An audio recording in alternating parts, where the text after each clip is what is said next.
Okay, I wasn't really planning on following the club in round three, but the two games just are too dang interesting.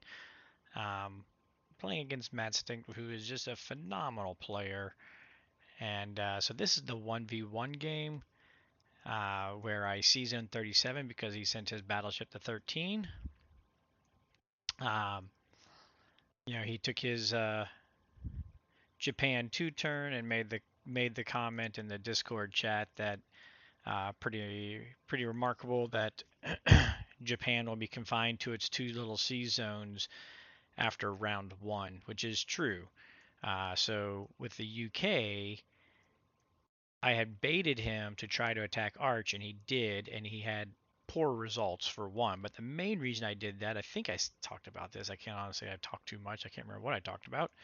Was if his fighters came to Karelia, that gave me room to be able to drop some fleet to start working on an Atlantic fleet, which meant I was able to drop two destroyers here. And so now I dropped two destroyers there. I was also able to drop a sub and a fighter. And between the sub, the fighter, and what I had left over here, and the bomber sitting over here, as well as the fact that the U.S. could go 1, 2, 3, and come back, as well as I believe well, that might have been it. Oh, bomber. Yeah, the bomber could hit 36 between U.S. taking a quick strike on 36 and then UK there to bat follow up. We dead zone 36, and he commented that even 61's dead zoned. 2, 3, 4, 5. Yeah, I don't know. 61 might have been tough. It would have been 50-50 for UK, but it is kind of dead zoned. Granted, he could have maybe thrown a destroyer down here or something if he wanted to sit here and trade destroyers.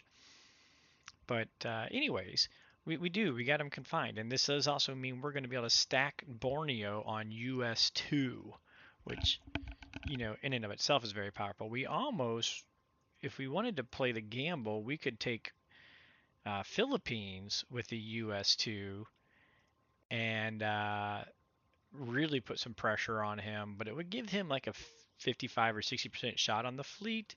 I would have these guys coming in and the fleet I'm about to build coming up on him though. But I'm not going to be that greedy. We're just going to be happy. We're going to take Borneo. Now, what I am going to do is I am going to go ahead and put a destroyer block in the Philippines, even though I don't need one, right? I could take all this fleet and I could put it all in 47, and he does not have enough here to attack me in 47. If I put all my fleet into 47 right now, I'm safe. However, if I destroyer block him, I don't need any of my fighters on my carriers. And if I don't need my fighters on my carriers, that means 2, 4, 5, 6 fighters can land in Burma, plus my 6 infantry in an AA, plus my US bomber and UK bomber. And what all that means is that's that much more pressure being put on his 62 and 60 with the bombers, plus even with his 2-1, even with his 4 fighters and his bomber, even if he brought 3 transports, 4 infantry, a tank, and an artillery down, and his battleship, it would still be a profitable battle for me in Burma. So I will stack Burma by using a destroyer block in 48 this turn. And that is kind of cool, I think. That's the route we're going to go. Purchase, I had 42 IPC, so I'm deciding because we know he's putting a ton of pressure. We're going to talk about this on Russia's turn because this is a bit iffy here. But we know he's putting a ton of pressure on us. And he's going to put a lot of pressure on Moscow very quickly. So we want to get US and UK fighters into Moscow as soon as possible. Well, one, stationed in Burma allows them one turn in case of disaster.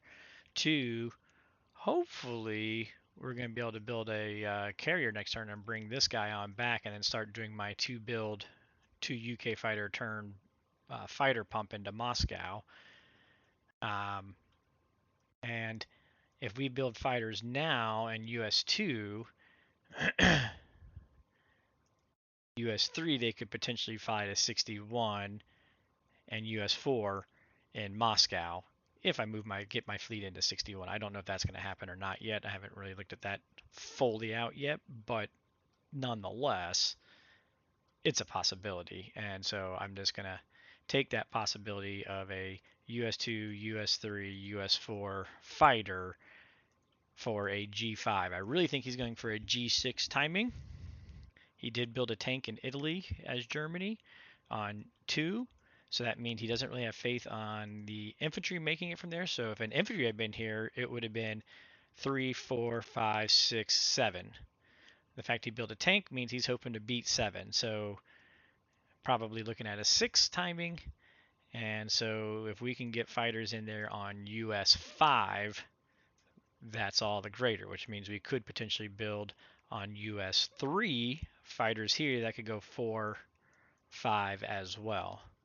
Now I'm getting really pretty far ahead of myself because we're just ignoring the Japan fleet, which we shouldn't just ignore the Japan fleet, because although we have a defensive stack against them, we don't necessarily have an offensive stack against them. So we gotta be a little bit, we do still need to be careful of these guys. So in any case, we are going to buy carrier, destroyer, and 2 fighters for flying on over.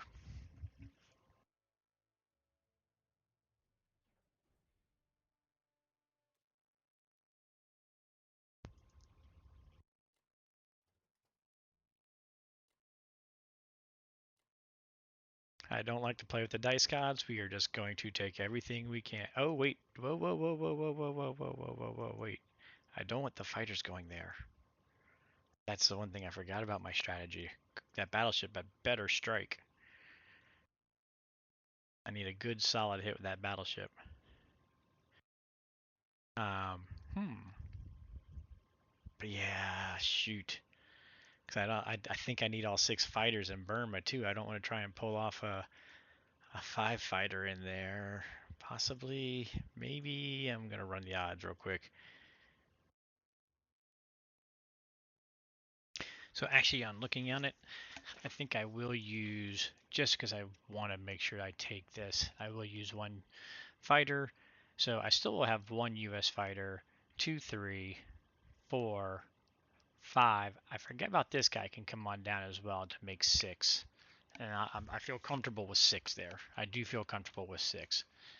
You know, worst case scenario, if I really don't feel comfortable about something, I'd always use a transport and pull a couple more guys over to Burma as well. But I think I feel good with this. I'd rather use my 1 fighter here as well, just to be on the safe side. Not to mention, I think him coming to 36 to try and wipe that would put his fleet at exposure to the US UK dual fleet, although he could potentially have wiped out a lot of fighters and bombers in doing so. So, oh, is there anything else I want to do attack wise? I should check on that. 2, 3, 4, 5. No, we want to bring him back. Could strike there. Yeah, no, nothing there to really hit. Nothing for the fighter to hit. Those guys aren't going to do anything. Yep. That appears to be it attack-wise this time.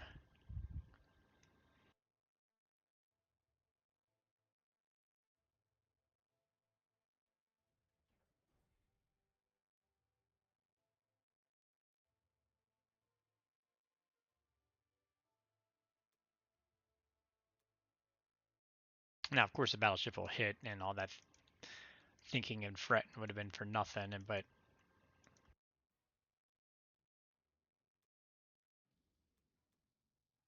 so be it. Oh well. I'd rather be safe than sorry.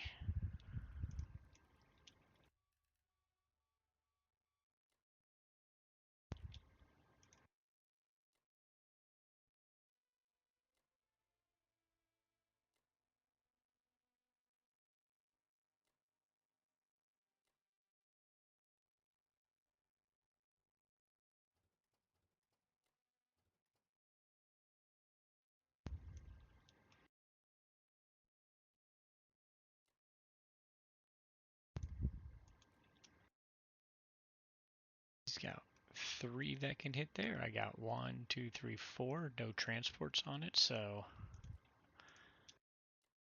I don't think he would take that shot.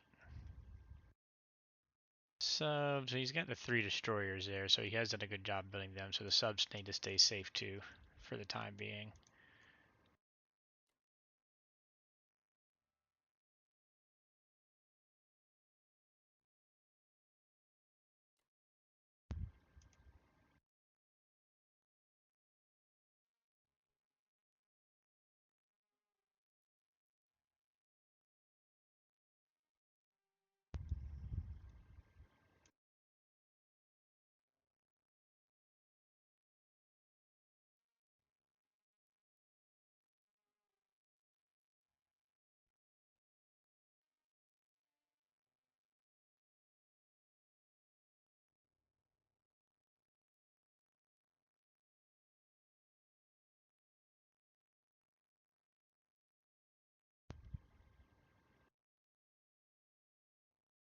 Alright, I think that is it. I know that was a long pause there. I just really, I felt like I was forgetting something. I hate to have that sinking feeling like,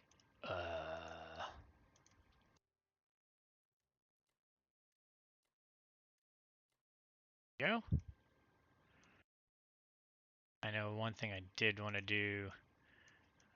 I'm going to pause the video for a second so I can double check if I want. I think I want to go ahead and do this, but I might want to switch over to 7 units and get 4 artillery, 3 infantry instead to help with dead zoning the Germans here.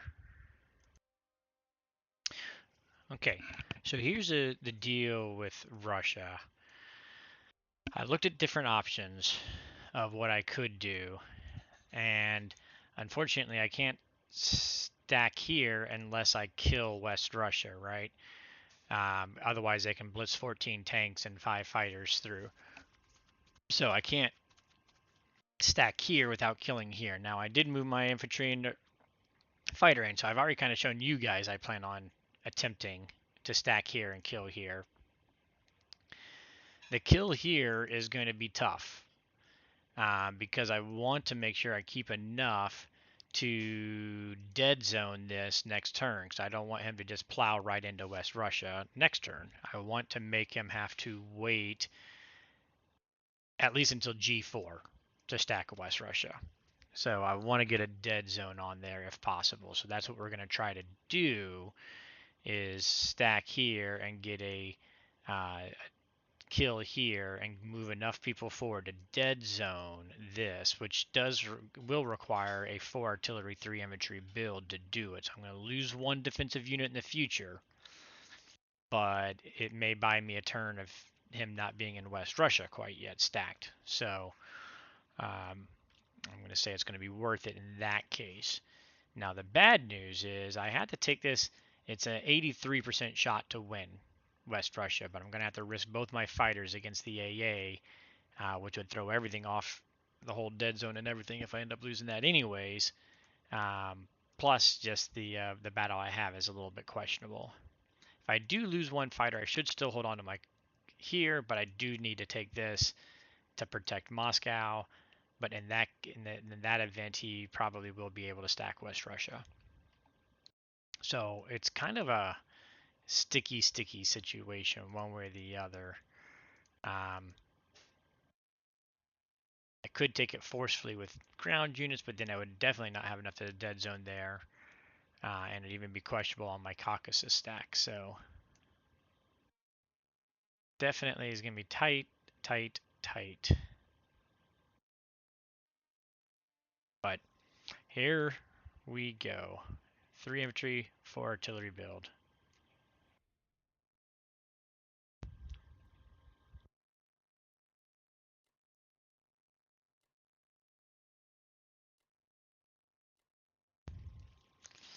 Now, absolute worst case scenario, we don't take West Russia. We got to pull everything back into Moscow to defend, and the fighter infantry are toast.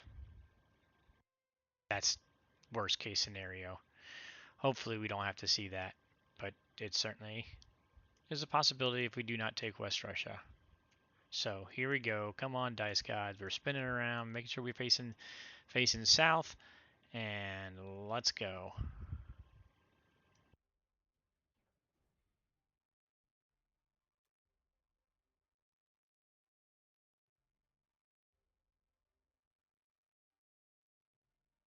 not do it?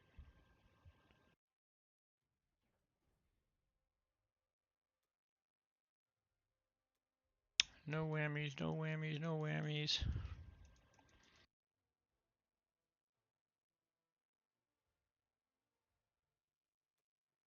Yes, okay.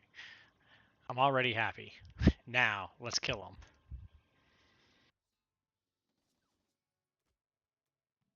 Perhaps they misheard me and chose not to.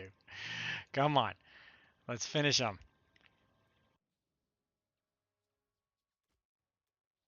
Come on. Thank you, thank you, thank you, thank you, thank you, thank you, thank you. Whew, that was tighter than I wanted it to be. But it pulled off. Sweating less bullets now.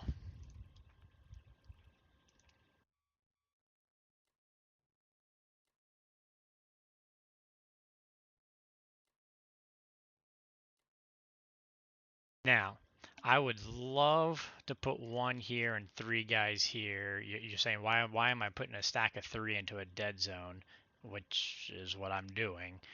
The reason simply is the fact that um, I need them to dead zone West Russia. So if he has to use 2 units to attack that plus the fighters, then I should still have a dead zone going on in West Russia. But I think I even have to move him too. I'm going to run the calculators to check it out. I know you like to see it after it's been played out, but I'm just going to go ahead and end the video here while I run the calc. Actually, I won't quite end it yet. I wanted to go ahead and show the team game because the team game is also kind of interesting.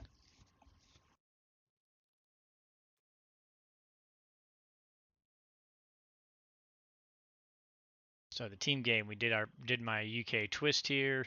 They built 3 transports. Interesting, they put one out here, but we couldn't kill it because if we did, the U.S. fleet would have been in danger.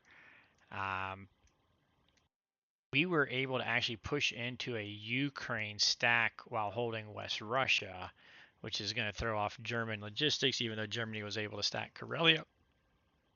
So we're not going to be able to keep this, but we'd be able to do a little damage here. The interesting thing here is he had to move his fighters into Karelia to keep that stack while protecting here. And so UK and US can take these. They go 1, 2, 3, and they can't hit. So we get a freebie here because he's got no bombers, and the battleship can't reach. So that's a nice positive out of this scenario because that'll let me. My worry here is we're looking at going ahead using a cruiser block, put a carrier build with a fighter, carrier and fighter, so that we'll have 1, 2, 3, and the build 4 fighters, and the 2 carriers here. That gives me 6 units, and he's got 6 fighters and a bomber that can reach. Meanwhile, likewise, he can hit. I'm going to look at hitting here, but if I only go 1, if I don't take this, right? If I fail here, he's got a tank. He's got all 6 infantry and a bomber that can all reach into that area, and I'm talking about building all boats, so we'll be down to 4 and 1, and so that could get icky as well. So I'm not actually going to take my turn quite yet. I've got some different things I'm debating. I kind of like the idea of using my bombers to pick off this guy.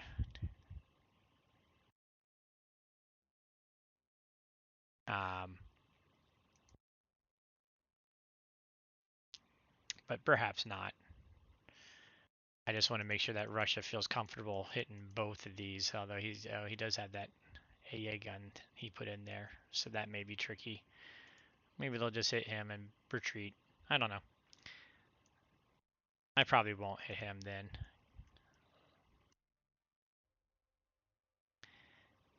The only I was thinking I was going to drop a carrier for free.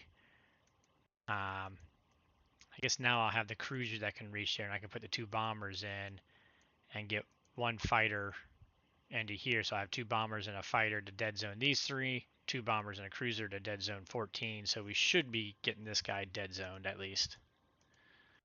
1, 2, 3, 4. Yeah, we're good there. Oh, wait, shoot. 1, 2, 3. Oh, man, no, that's right. If we're going to put all our fighters on boats, they can't dead zone 15.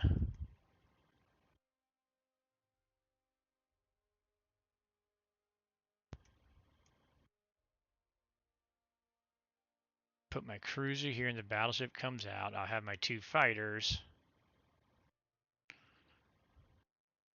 And I'll have my bombers that could still hit him here. But then that sacrifices a potential defense against the fighter fleet, which I don't really want to do. I'll have to think about that one. Anyways, we're going to call it here for the video at least.